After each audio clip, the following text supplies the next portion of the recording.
শনিবার শুরু হওয়া রক্তক্ষয়ী যুদ্ধে এ পর্যন্ত ৫০০-র বেশি মার্কিন সেনা নিহত হয়েছে বলে দাবি করেছেন ইরান।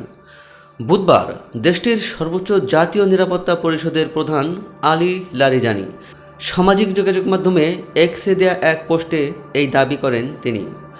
তুরস্কের রাষ্ট্রীয় বার্তা সংস্থা আনাদোলু এজেন্সি এ খবর জানিয়েছে। আলী লারিজানি তার পোস্টে মার্কিন প্রেসিডেন্ট ডোনাল্ড ট্রাম্পের তীব্র সমালোচনা করে বলেন, ইসরায়েলি প্রধানমন্ত্রী বেনিয়ামিন নেতানিয়াহুর ভাড়ামতে প্রভাবিত হয়ে ট্রাম্প মার্কিন জনগণকে ইরানের বিরুদ্ধে এক অন্যায় যুদ্ধে টেনে এনেছেন। লারিজানি প্রশ্ন তোলেন, গত কয়েকদিনে ৫০০-র বেশি মার্কিন সেনা নিহতর পর এখন ট্রাম্পকে হিসাব করতে হবে, আমেরিকা কি এখনও সবার আগে নাকি ইসরায়েল?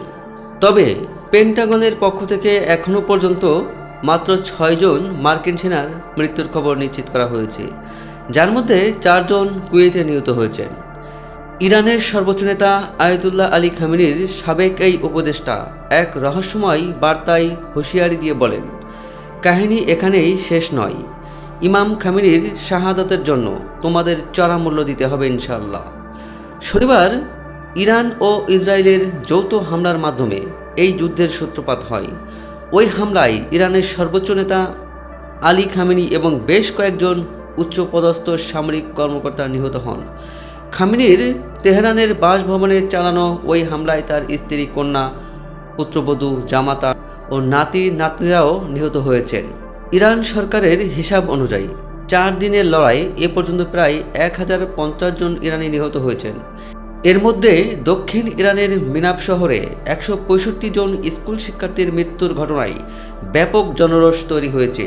খামেনি হত্যার প্রতিশোধ নিতে ইতিমধ্যে মধ্যপ্রাচ্যে ইসরায়েল ও আমেরিকার সামরিক ঘাঁটি লক্ষ্য করে ক্ষেপণাস্ত্র ও ড্রোন হামলা চালিয়েছে ইরান। সোমবার এক বিবৃতিতে লারিজানি বলেছিলেন, ইরান একটি দীর্ঘস্থায়ী যুদ্ধের জন্য প্রস্তুতি নিয়েছে। একই সঙ্গে ওমানের পররাষ্ট্রমন্ত্রী বদর আল বুসাইদির দেওয়া আলোচনার প্রস্তাবও প্রত্যাখ্যান করেছেন তিনি।